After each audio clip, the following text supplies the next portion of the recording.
We'll give this another 2 minutes and then we'll start the meeting.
All right, I think that's good.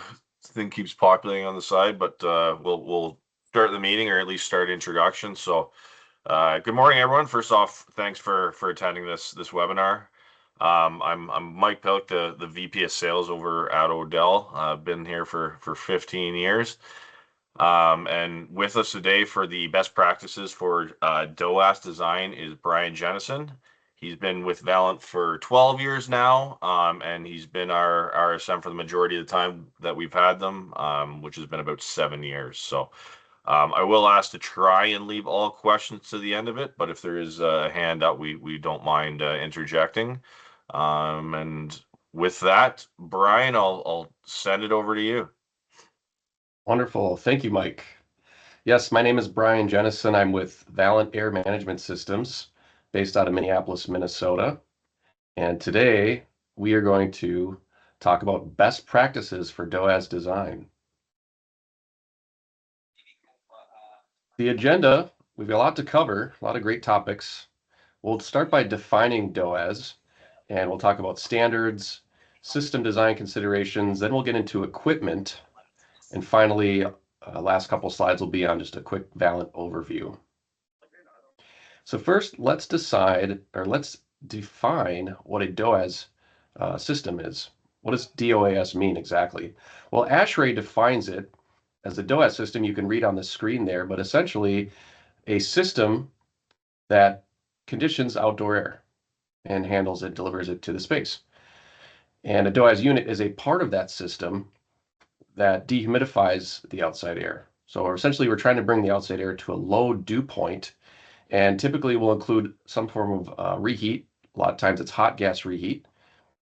And we want to both dehumidify and bring the air to the right dry bulb temperature.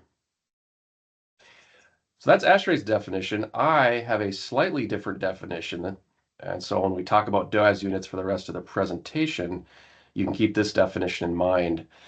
I define DOAS as anything delivering high amounts of outside air. Remember, ASHRAE's definition was 100% outside air. And the reason I define it this way is that a typical package rooftop unit is designed usually for about 25% outdoor air or less, and operates best the less outside air you bring in. A DOAS unit,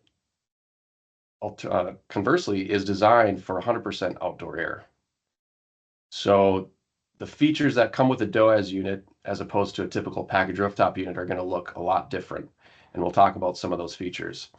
But a DOAS unit can certainly operate down to 0% outside air in certain conditions, but it is designed for full 100% outside air. So anywhere along that spectrum, a DOAS unit can operate.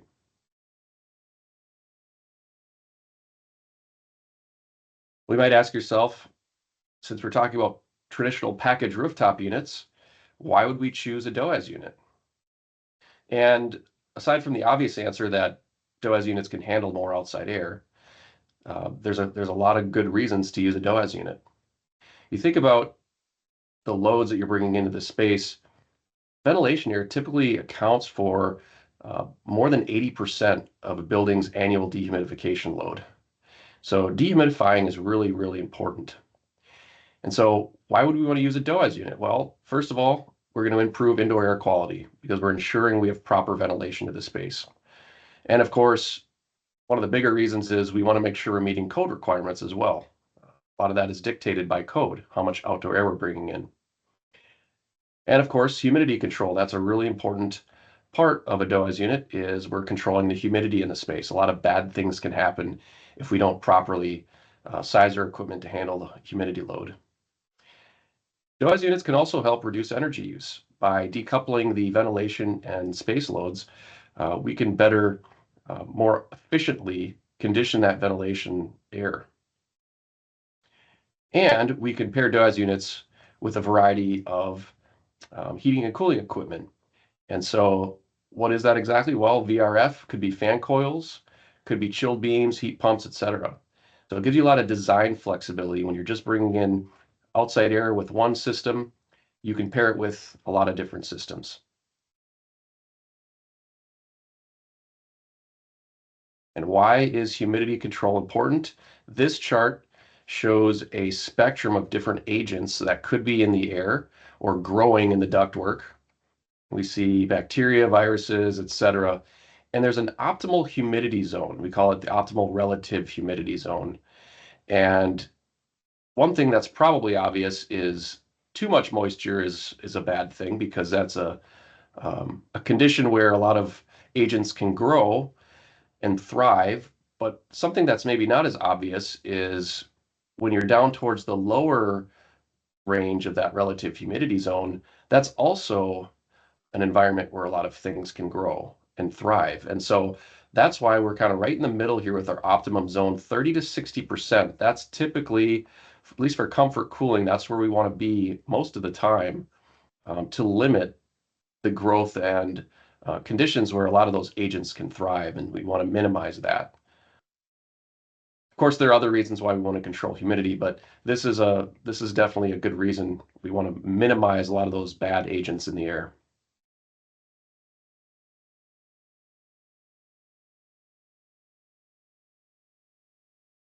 I think most people have probably heard or familiar with ASHRAE 62.1, which is the ventilation standard.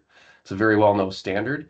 And similarly with ASHRAE 90.1, pertaining to energy efficiency, and those are very well-known, well-understood standards.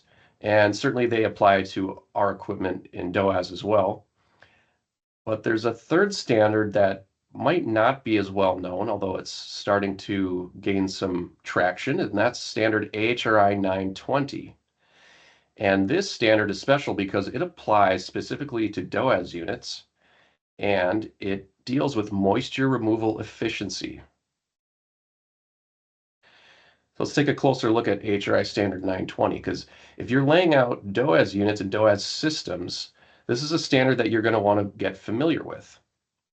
Now, it is similar to AHRI standard 340-360, but, and this is where we get a lot of confusion actually, is a lot of people think that AHRI standard 340-360 should be applied to DOAS units, but that is not technically true. And so, like I said, we're measuring the effectiveness of moisture removal and not just cooling. So it looks a little bit different, and here's a chart that compares the two. Again, you have AHRI standard 340-360 in that middle column, and that applies to any piece of equipment that's bringing in less than 100% outside air. So usually that applies to standard package rooftop units, and the metric that produces the EER and the IER. So again, we're looking at cooling capacity over energy input. And of course, you're rating this at 8067, and you're using these 4 ambient conditions. Now, AHRI standard 920, again, we're still measuring efficiency of the unit, but it's moisture removal over energy input and not just cooling capacity. So that metric is called ISMRE2. And we're still rating it at 4 different conditions, but we're also accounting for the wet bulb in those cases because we're dehumidifying. So this is definitely not a crash course or an all-day lesson in HRI Standard 920, but if you're not familiar with it, I encourage you to look it up, get familiar, because if you haven't seen this already, you will, because this is starting to make its way into building codes and HRI. ASHRAE has actually already adopted this, so make sure you get familiar with this because you will start seeing this for DOAS units because this is the standard that applies to DOAS units going forward.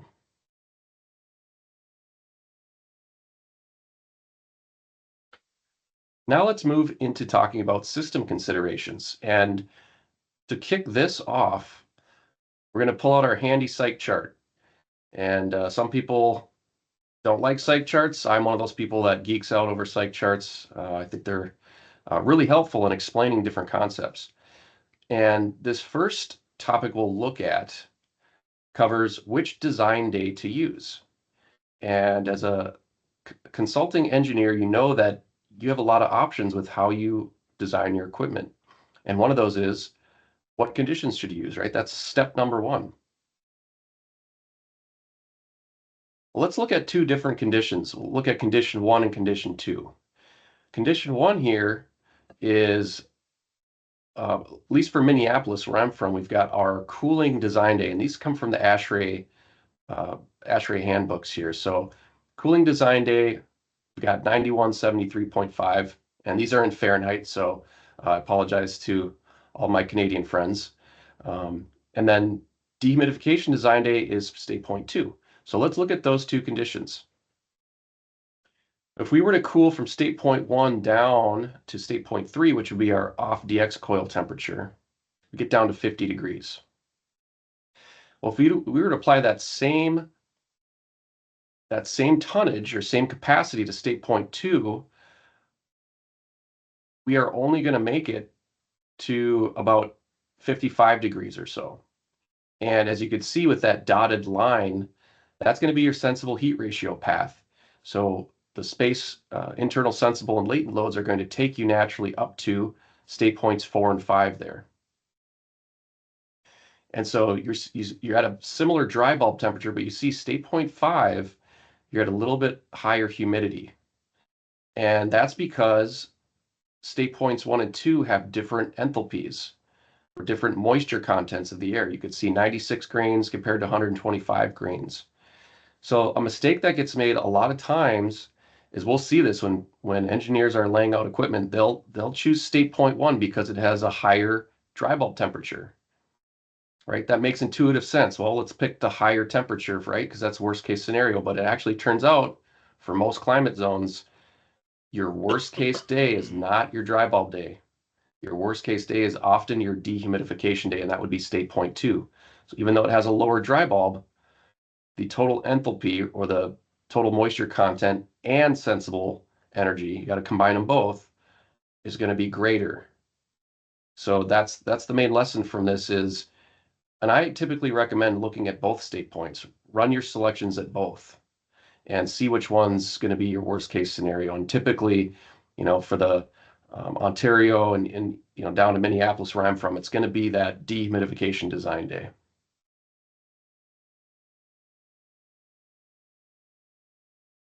Well, what happens if we're not on our peak day, right? We have to account for the other times of the year and actually most of the year when we're not at our design day. And so let's look at a cool, rainy morning when our outside air is at 62 and 95% RH. How do we handle that?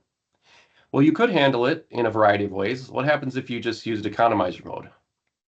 Well, you could see that's not going to get the job done right. Our target zone's in green. We're not going to quite get there. So that won't work in this case. You can't just bring in the fresh air. You're going to be way too humid. So what happens if we were to cool? Well, that gets us closer, but you can see that sensible heat ratio line. We're still going to be short of that target zone. It's going to be a little too cold in the space, right? We're overcooling the space. So that's not going to work either. And here's our third solution, dehumidification mode. And yes, this is what we want to do. We want to cool all the way down to the appropriate dew point, and then we're going to use reheat. And so that ensures that we're getting the air dry enough and warm enough for the space. So this is really critical because You don't want to be overcooling your spaces when you're supposed to be dehumidifying. That's going to make for a very uncomfortable space.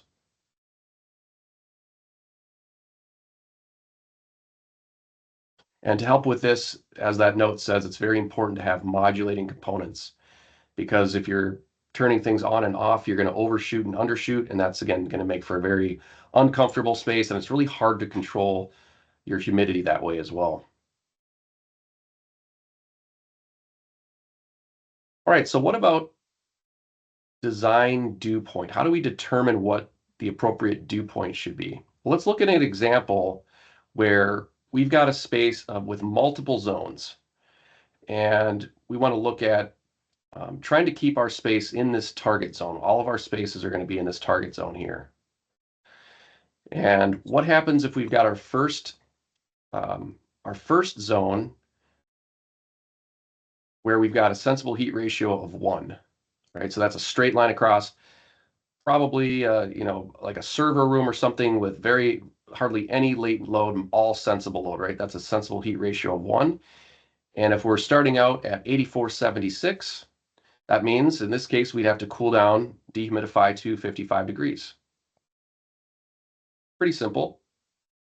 But let's say our second zone, let's call it a classroom, slightly more latent load, and sensible heat ratio of 0.8.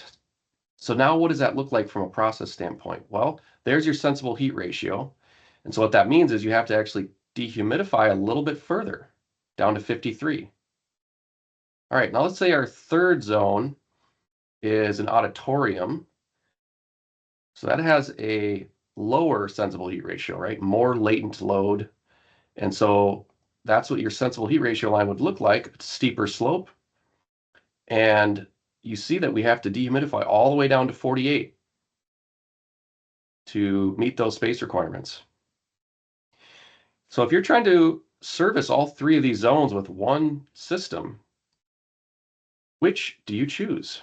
And the answer is you want to choose the worst case design condition, which in this case would be the auditorium, because we can always use terminal reheat if we need to. And we can't get any lower than 55 if we're designing for 55. So we want to design for that 48-degree condition.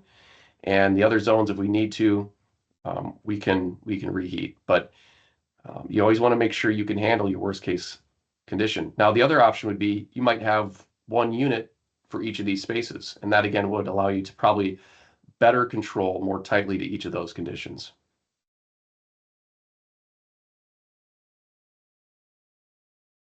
Now, another thing to think about when you have these DOAS systems is how you're delivering the air to the space. And there really aren't any right or wrong approaches, at least in terms of what we're talking about here, but there are some things to think about. Now, in the first picture on the left, you can see a DOAS unit supplying air to some terminal units. And on the picture on the right, you see the DOAS unit is delivering supply air directly to the space. And then there are units in the space handling the heating and cooling loads. So again, no right or wrong. You just have to have different considerations when you look at these different examples. So first question is, do you want the DOAS to run independently of these terminal units, right? And there's advantages and disadvantages to doing this. But you should be thinking about those things when you're laying these systems out. And then really, do you want to deliver the air neutral or cold, right? Because you could do either one, but it's important to think about those when you're delivering air to the space.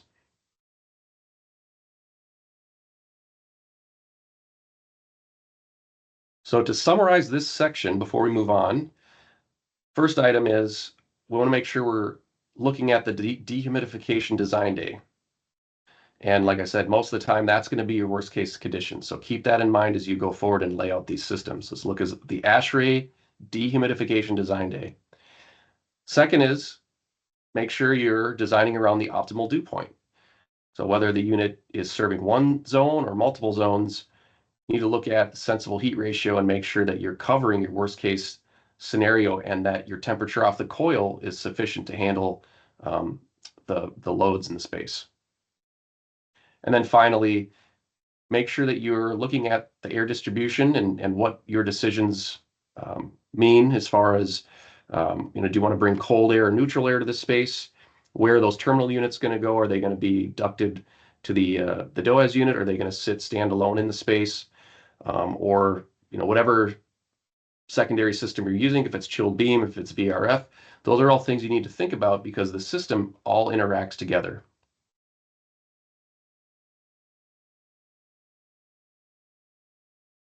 Now we're going to move on and talk about DOAS equipment, so specifically DOAS units. And let's start off with why are they different? Well, I alluded to this earlier, but as a reminder, DOAS units obviously handle outside air, a high volume of outside air. And so the bin data you see on the right is for Minneapolis, and you can see there's a wide range of outside air conditions. And that oval there in the middle, that represents the conditions that a rooftop unit typically would see because rooftop units bring in much smaller volumes of outside air, so they don't have to handle quite a wide range of conditions. And that's by design. So with that come a lot of challenges for DOAS units because they're handling really cold in the wintertime and really hot and humid in the summertime.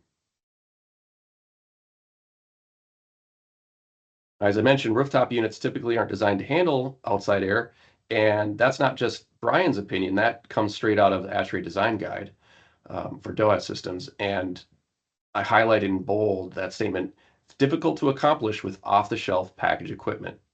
So you really need a DOAS unit that is specifically designed for 100% outside air.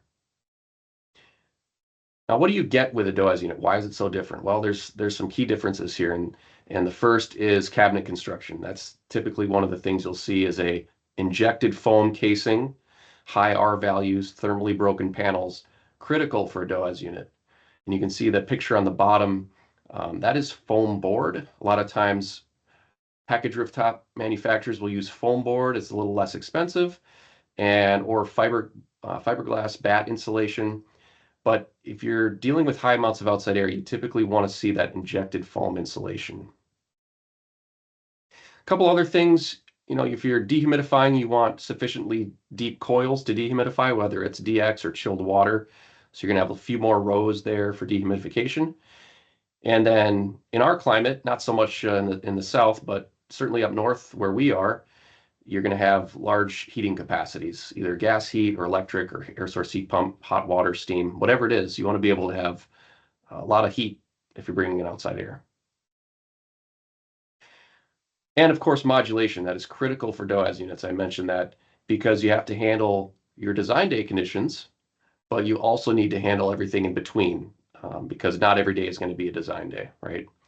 And so with that, we talked about dehumidification modes. You want to have the sequences appropriate for that and energy recovery. We'll talk about that in a second, but energy recovery is a big part of DOAS units and often is required by code.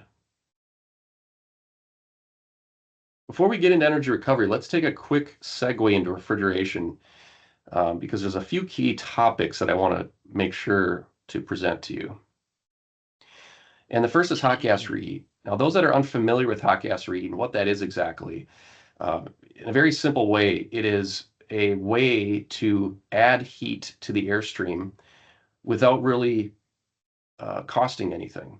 So you're not using any additional energy. You're essentially recycling that energy that you otherwise would expel to the ambient. So in a refrigeration system, you're pulling heat from the airstream, and usually that heat gets ejected to the ambient.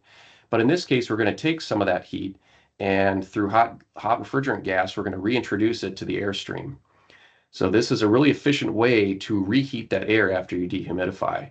And that's how most DOAS manufacturers choose now to reheat the air because, again, it's a very efficient and a cost-effective way to do it. Sorry, Brian.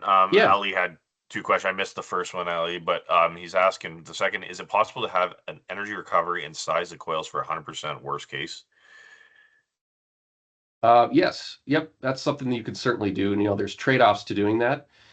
The advantage of accounting for energy recovery is then let's say you have a heat wheel and you assume a heat wheel is always going to work. Well, now your compressor and capacity can be less because you don't need quite as much help from the wheel. But if you assume that the wheel will fail and you account for that, that would be a conservative approach. Now you need to make sure that you have a large enough compressor set to handle that full load, right? So that's going to be more first cost and um, could be could be higher operational cost depending on how you run the equipment. But yes, it can be done. Most DOAS manufacturers can do it that way, but you do pay a price. There's always trade-offs for those decisions. Great question. All right, so hot gas reheat is a way to reheat the air. Most DOAS manufacturers are offering this. Now, one thing I see is that hot gas reheat gets confused often with hot gas bypass. And these are actually two very different things. So we said hot gas reheat is a way to reheat the air in a cost-effective way. Hot gas bypass, Hello, Devin speaking. I'm sorry, was there a question? Hey, Paul, how you doing?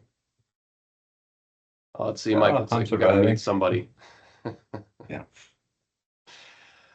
All right, so hot gas bypass is an older technology that was the purpose of it really is to modulate your cooling or dehumidification capacity. And this was a lot more popular Okay. back when compressors were not able to modulate, essentially. So you could turn your compressor on or off, but you had a hard time modulating it. It couldn't really modulate. So to modulate capacity, what they would do is they would bypass some of the refrigerant around the evaporator coil, and they would put a false load downstream. So essentially, it was like the analogy I like to use is when you're driving a car, if you're putting your foot on the brake and the gas at the same time. So a really inefficient way to drive that vehicle, but it works as far as modulation. So not very efficient, but it was used for capacity modulation. We still do see it sometimes today, and there's different methods of bypass. So this schematic here is not the only way to use a bypass system, but most DOAS manufacturers today for capacity control are going to use modulating compressors to modulate capacity. This hot gas bypass is really not used very much anymore. Like I said, it was a technology used in the past, and we don't typically see it as much nowadays. And if you're unfamiliar with compressor modulation, this is how a scroll compressor works. You can see the animation there. And it basically compresses the gas in a cyclical motion. It rotates. And if you have a digital scroll, it'll load and unload. That's that blue part you see going up and down. It's loading and unloading, and that's how the modulation occurs in a digital scroll. So digital scrolls are very popular. They've been around a long time, but there's a newer technology called an inverter compressor. And these work very similarly, except they don't load and unload. They actually have a VFD that modulates the scroll speed. Now, why would we do that? Well, when the digital compressor is loading and unloading, that is, again, not as efficient as if you were to slow that scroll down. And so as a result, because we're just modulating the scroll speed, we're very efficient, and we're also a lot quieter. You can see that inverter scroll, it's got a very steady sound profile from low modulation all the way up to high. So what you'll see with a digital scroll, when it loads and unloads, it has a kind of a two-pitched noise, and it can be very noisy, and it often sounds, to someone who's never heard a compressor before, it often sounds like it's broken because it toggles between those two sound profiles. A digital scroll is going to get quieter as it modulates down and louder as it gets as it loads up. And so this chart on the right, again, shows that compressor efficiency. And the inverter's in blue, and you can see as it as it modulates down towards the left, it actually gets more efficient. And a digital scroll is the opposite. As it modulates down, remember, it's unloading more, so you're not doing work during unload mode. And it gets less efficient as the lower it modulates down. So most manufacturers are going with these inverter compressors. There's still a few that are going with digital still, but the inverter is way quieter and way more efficient, especially at part load.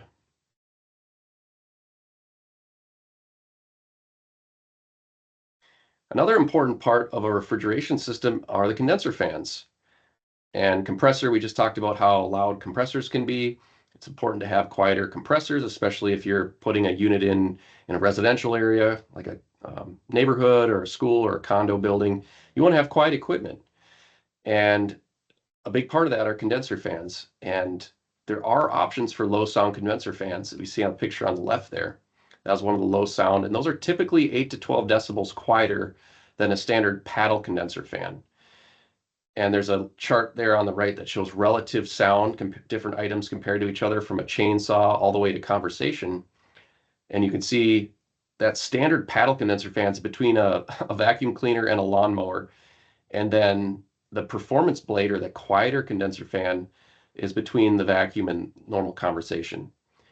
So not all applications are sound sensitive, but we're seeing more and more engineers and owners asking for low sound solutions. And so this is a great option if you can find a DOAS manufacturer. A lot of them offer these. It's not just a proprietary technology to one. A lot of different manufacturers offer this. So this is a great option to start specifying.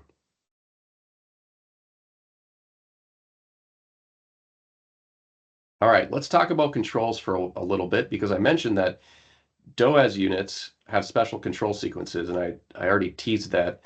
So of course you have heating and cooling control modes. That's pretty common. Dehumidification mode, that is a separate mode. It's not the same as cooling mode. So dehumidification, you're typically pairing with hot gas reheat. And if you're laying out a DOAS unit, make sure that your DOAS unit has a dehumidification mode. That is very important. And of course, you'll have energy recovery in a lot of cases. And there's usually a lot of different ways to control the fans and the dampers. So all of these together, you'll usually have a lot of different options, but these are the basic controls that you want to have for a DOAS unit to be able to modulate and respond to changing conditions in the space. But let's look at cooling versus dehumidification mode here. Again, very important that these are two distinct control modes, because cooling mode is not really looking at humidity, looking to dehumidify at all.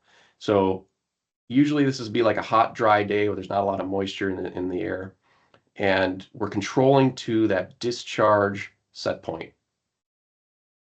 Dehumidification mode, we're looking at both the DX coil leaving temperature and the hot gas reheat leaving temperature. So the DX coil temperature is going to be essentially your dew point, whether it's 50 or 55, and your hot gas reheat leaving temperature is going to be your dry bulb. We want to control to both of those points to make sure that we have the appropriate dry bulb temperature and dew point temperature. So think of it like sensible and latent. We want to control to both of those points. And I decided to just lay this out on the site chart for you, just to give you a better picture of when we would be in those different modes of operation. So heating, of course, when you're down and to the left, that's pretty obvious. Cooling mode, when you're bottom right of the site chart, and then anything above that horizontal line is going to be dehumidification mode, because there's more moisture there that you have to get rid of. So you can see a pretty big chunk of the site chart is a dehumidification mode. And of course, there could be all sorts of different triggers to initiate these modes, and those are selectable options for you. Again, no right or wrong answer. It's just how you want the equipment to operate. But you should look at those different modes and make sure your DOAS manufacturer that you're choosing has those modes and has different options for when to trigger them. There's another question coming in, Brian. Okay. Is the reheat only to reclaim the heat after the compressor at its super vapor state before you lose it from the condensing acting coil after dehumidifying with the evaporator? That's right. Yep. Okay. Yep. So, exactly right. Yep. So instead of sending all of that that hot gas to the condenser and basically losing that heat, we're reclaiming some of that, not all of it, but some of that heat gets routed to the hot gas reheat coil. And then we're picking up some of that heat in the airstream again. Okay, and then the follow-up would be, could we have both reheat for the recovery and bypass for low modulation in cases we cannot have multi-compressors?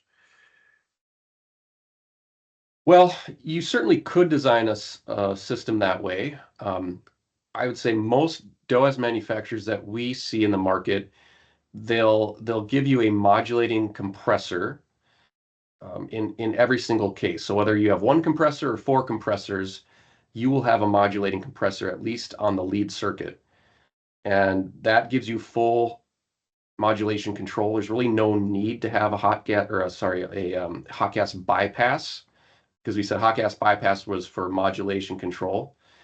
Um, so there's really no need for it, but if there was a certain reason you didn't want a modulating compressor, you certainly could design a system that way. But like I said, most DOAS manufacturers don't even offer that hot gas bypass anymore. So you'd probably be looking at probably a custom manufacturer at that point, and that comes at a lot of significant cost to do that. So my personal recommendation would be to avoid doing that, but you certainly could do it.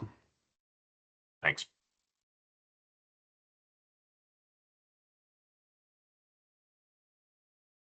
All right, great questions. Keep them coming. Let's talk about energy recovery.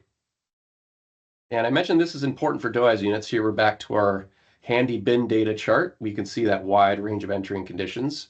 And just like the rooftop unit had a narrower band of operating conditions, if we use energy recovery, then our DOAS unit can also have a narrower band of operating points. And that's a good thing. For one, it increases the operational efficiency, right? If we have to do less cooling with our mechanical system, that means less energy used. And it can also reduce first cost, believe it or not. You might say, well, wait a minute, that's counterintuitive. If we're adding energy recovery, our costs should increase. And there is some truth to that, but if you think about the implications of that, if you have energy recovery, that means that your heating and cooling systems can potentially be sized smaller, because now you're picking up more of that load with the energy recovery device. And let's say now instead of having 20 tons, maybe you only need 10 or 15 tons, right? If you're using chilled water, hot water, now maybe you can downsize your chiller plant or your boiler. So there's all these cascading effects of picking up some of that energy with energy recovery. And not all cases, but a lot of cases you can actually reduce your first cost. And of course, importantly, we want to make sure we're meeting codes. ASHRAE 90.1 drives a lot of this, and each climate zone is different, but in general, energy recovery is going to be required in a lot of different cases when you're dealing with DOAS units. Well, let's look at the options. There's a lot of energy recovery options. There's cores, there's wheels, there's heat pipes, runaround coils, you name it. There's a lot of different solutions, and they all have their benefits and drawbacks. There's no one perfect option, and a lot of these are used in different scenarios, but I'm going to review the two most common that we see for DOAS units, and those two are wheels and enthalpy cores. Now, wheels are the most common. Those are ones we're all probably very familiar with, and they rotate, and they're very slim. You can see the picture of it there. It's a very small footprint. Sometimes they're called heat wheels or enthalpy wheels. It all means the same thing. There's different materials you could choose from, polymer or aluminum, and different options like a purge cycle or segmented pieces. But again, most manufacturers will offer this. And for those that have not seen a wheel or are unfamiliar, this is essentially how they operate. You bring in hot, humid air in one side, and then on the other side, you're bringing in your cooler, dry return air that you're going to exhaust. But before you exhaust it, you're going to dump some of that heat and moisture from your outdoor air into that exhaust airstream. So then the result is, on the supply side, you're coming out a little bit cooler and a little bit drier. And in the wintertime, it's the opposite. You're just flipping that cycle. So you're coming in cold and your supply air is leaving warmer. The advantages of a wheel is very good total effectiveness, typically 75 to 80%, which is pretty high. And it transfers both sensible and latent heat. And again, I mentioned it has a pretty slim profile, so it doesn't really take up a lot of space in the airstream, minimizes your footprint. The disadvantages of a wheel is it has moving parts, and those need to be maintained. Otherwise, there are points for failure. It doesn't happen often, but it certainly can happen. And also has a pretty high leakage rate. So typically it's a 5 to 10% leakage rate with a wheel, which is usually okay for most applications. But if you have let's say you have a bathroom exhaust, wheel's probably not the best choice for that, if you want to minimize leakage between air streams.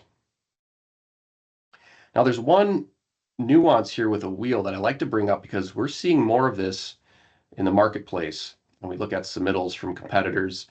And the top example is where you have a full-sized wheel and it's sized to handle the full amount of outside air, right? So we're dehumidifying and cooling all of that outside air with the wheel before it hits the coil. What we're seeing happen in some cases is the scenario number 2 on the bottom, where they bring in outside air and they have a smaller wheel and they're short-circuiting some of that air around the wheel before it hits the coil. And so what's happening here is you have a larger load on your downstream system, like the cooling system or the furnace. The reason they do that is to save a little bit of first cost because they can squeeze the box size down, and usually the wheel's driving your box size in a lot of cases. So smaller wheel means a smaller box size. But this is not an advantage to the customer because now you're not recovering as much energy and your mechanical systems have to do more work to temper the air. So just keep an eye out for this. Our preference here with Valent is we want to dehumidify all of the outside air with the energy wheel as much as we can, make our system as efficient as possible. So something to think about if you're seeing this, if you have questions about this, you can talk to Mike or your contact at Odell, and we'd be happy to talk to you more about this. But just keep an eye out for it when you review submittals. Moving on to the core, for those that haven't seen a core, it just looks like a big cube, essentially. And it's a plate-style heat exchanger, really low cross-contamination. And typically those are going to be polymer or fiber media with a metal frame. And it's got internal channels that guide the air. So the air actually never touches or mixes inside that cube. It has separate channels to keep the air separate. Works very similar to a wheel in theory. It just operates a little different. So you can see the air actually crosses inside. So again, outside air will be cooled and dehumidified through the core, and your exhaust air is going to be in summertime. Your exhaust air is going to pick up some of that heat, so the exhaust air is going to be warmed up. And then the winter, it's opposite. Your outside air is going to be warmed up, and your exhaust air is going to be cooled down, and drop some of that heat off to the outside air. Now, the advantages with a core is that it is still really effective, 50 to 65%, but you'll notice it's not quite as effective as a wheel, which we said was 75 to 80%. So you lose a little bit of effectiveness compared to the wheel, but you're still above 50%. And the advantage of the core really is it has no moving parts. So it just sits there and it works, doesn't have a belt or a motor that need to be maintained, and is very low cross-contamination, less than 1%. So this is what I would recommend if you have a bathroom exhaust, for example, very low cross-contamination.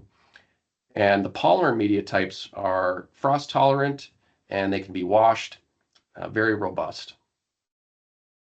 Disadvantage of a core is if you choose the fiber option or the paper media, that can be damaged if it gets wet. So that's something to watch out for.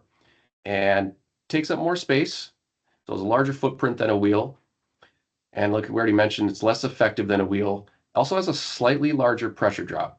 So what that means is you're typically not going to put as much air through it than you would a wheel in the same footprint. So again, there's really no better component. They just all have pros and cons, and those are things you want to think about when you have your different applications. What's best for the application? And of course, with energy recovery, we have to worry about defrost.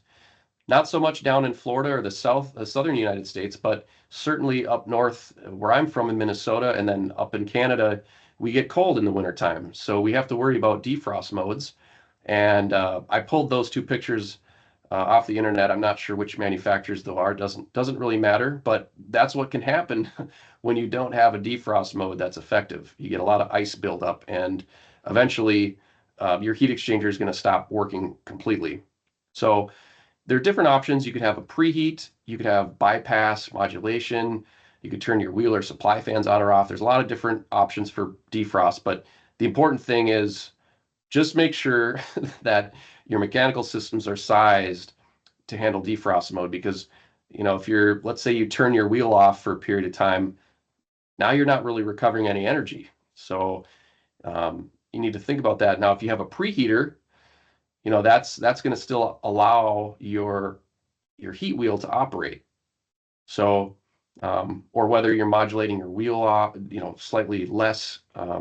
Those are all things to think about, and make sure that your electric heater or your gas furnace, they're sized appropriately for defrost mode. All right, so that was a long section, but summary is make sure that we're looking at foam injected insulation for DOAS units, and make sure we have modulating components. Those are very critical for DOAS operation. We want to have separate heating, cooling, and dehumidification modes to handle all those different conditions. And energy recovery, very important part of DOAS units. All right, I'm down to my last two slides, so thanks for hanging in there with me. We'll just talk to you briefly about Valent's product offering. And as I mentioned, we are a DOAS unit manufacturer. And so we've got 4 different DOAS box sizes right now, up to 18,000 CFM. We offer package DX, air source heat pump, chilled water, and all of the heating options you could probably imagine: gas, electric, hot water, steam. And all of our DOAS units come with or without energy recovery. We do a lot of energy recovery, but there are some cases where maybe a customer doesn't need or want energy recovery, so we can accommodate that. But most of what we sell has energy recovery. In addition to DOAS units, we just came out with a brand new product, and I'm calling it a performance rooftop because it's not, it's a little bit different than a traditional rooftop in that it can handle higher amounts of outside air, and it has modulating components. So it's different than a rooftop unit that I think of in the traditional sense, but it's intended for slightly lower outside air applications than our DOAS unit, typically up to 35%, I would say, for this performance rooftop. And it goes up to 13,000 CFM, up to 30 tons with package DX and heat pump. And then you can get gas heat or electric heat with this product. So again, this is a very new product for us. And the reason we came out with this is we found that a lot of owners and consulting engineers were looking at using our DOAS unit for low outside air applications because they really liked the features that we offered, the cabinet installation, the modulating components. And so they were applying that equipment for a low outside air application. And the DOAS unit certainly can handle those conditions, but it was priced at a level maybe not quite as competitive as a traditional rooftop unit. And so they were using those units for low outside air applications. So we decided, why not come out with a product designed specifically for lower outside air, still relatively high, up to 35%, but still with all those same great features like foam injected insulation cabinets and modulating components. So this, we think, is going to be a great option for our customers to meet their needs. And if you have any questions about that, you can reach out to your Odell contact. All right, Mike, what other questions did we get come in here that we still have to answer? Yeah, another one from Ali that just says, when sizing your coils, you consider the load when the wheel slows down for defrost. I guess I could even take that one and say it depends. Like we're selecting a coil. So if you want to take that into consideration, then yes, you can oversize your coil. Like if you wanted full redundancy from your coil, you can also do that. So the coil itself is not dedicated to that one specific. There is different options for that. So if you're worried about the lack of performance when the wheel slows down, then yes, you can select somewhere in between, I guess, redundant and full capacity. So short answer is yes. Yep.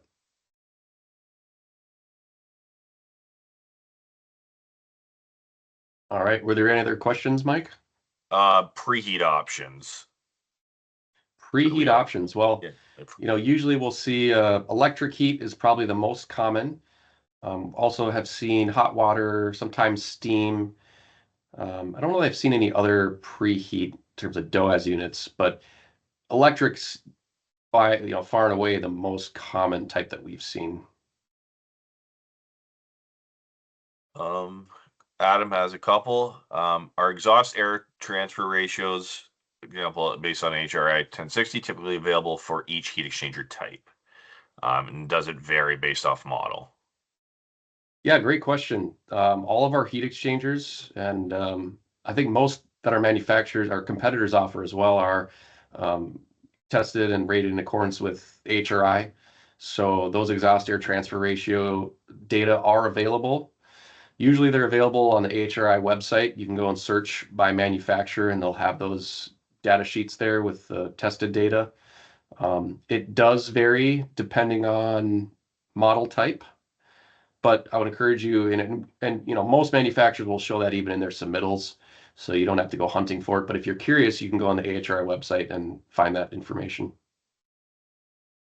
And another one from Adam is, has there been any developments as far as including DOAS control sequences of operation into ASHRAE Guideline 36?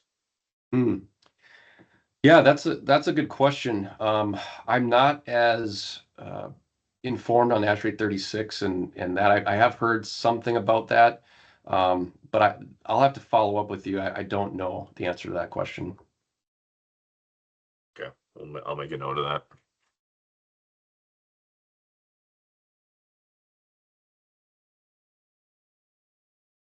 So we'll leave a couple more seconds. Okay, could you clarify between cooling mode and dehumidification mode? Yeah, absolutely. I probably went through that one a little fast, but cooling mode again is going to be driven by a need for sensible cooling. And so we're going to look at different things. You could look at the outside air temperature, you could look at the space temperature. And let's say your space, let's just say you're looking at outside air temperature, right? Let's say it's 95 and 70 or something. So more of a dry bulb design condition. And in that case, you're really not going to need a dehumidification mode initiated because all you need is sensible cooling. So the unit controls are going to determine that, and it's going to go into a cooling mode. So that means you're going to run your compressors, maybe your energy recovery if you have it, but your hot gas reheat's not going to engage, right? So that would be a cooling mode. Now, if you have dehumidification mode, then let's say your outside air conditions are 83, 75, something more along those lines where it's a dehumidification day. And so in that case, we can't just cool because we're either going to overcool or we're going to basically have too much humidity in our supply air. So we have to dehumidify down to the right dew point. Let's say it's 50 degrees, and because we can't just dump 50-degree air into a space, typically we need to reheat. So we're actually pulling moisture out of the air. In the first case, we might not need to pull any moisture out. Maybe we only need to cool down to 65 or 68 or 70 and dump that into the space, right? That would be cooling.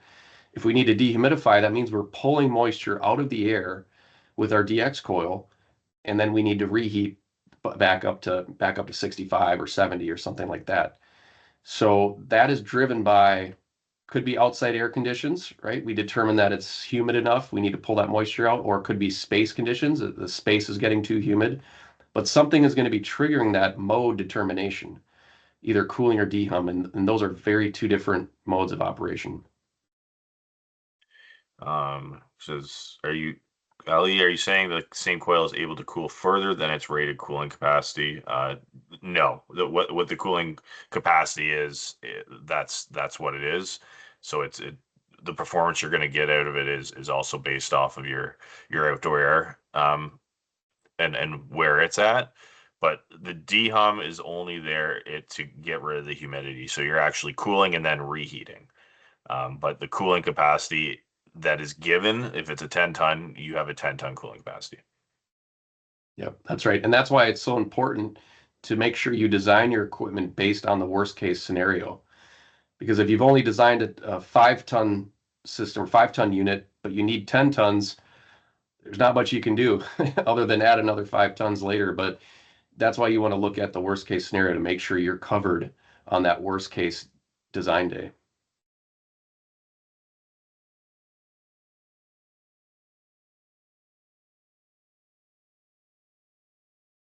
All right, we'll give it another 30 seconds, but great question so far. Adam, are other dehumidification technologies available other than coils, desiccant? So, Yeah, absolutely. You know, depending on what kind of dew point you need to maintain in the space, um, mechanical dehumidification is not always the right answer. Sometimes, usually lower dew points, I would say anything under 40-degree dew point, that's probably a good time to start looking at like a desiccant wheel system, where you've got a wheel that's designed for really low dew points, usually paired with a high temp regeneration. Um, but yeah, to answer the question, no, mechanical dehumidification is not always the best answer. But usually, if you're looking at a DOAS unit, you're just trying to supply dehumidified air to a space at more or less comfort cooling type conditions. So that's where we get the 55 degrees. You know, you're cooling down to 55 and reheating back up to 65 or whatever it is. That's very common. But usually where we see lower dew points is more process type applications like battery manufacturing, pharmaceuticals, or maybe like a hospital surgery suite where the physicians want that lower dew point. Then you're going to be looking at probably a desiccant type system. And a lot of times those are more custom, which means more expensive. But definitely there are other options for dehumidification. yeah, and Valent has a sister company in an event. So if you are looking for a complete custom, more on the desiccant side or something more specific other than using refrigeration dehumidification, then there are options. But for Valent, they will just use the coils.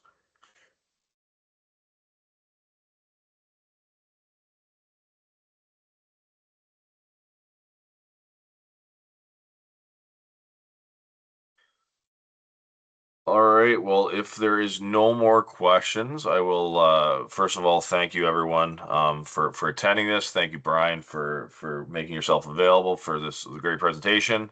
A lot of great questions. This is available for your PDH hours, so that will be sent within the week, an email from Odell. And if that's it, enjoy your Thursday. The sun's coming up in Southern Ontario, so we're getting happy here. Wonderful. Thank you for your time, everyone. Have a great day. Yeah. Thank you. Thank you.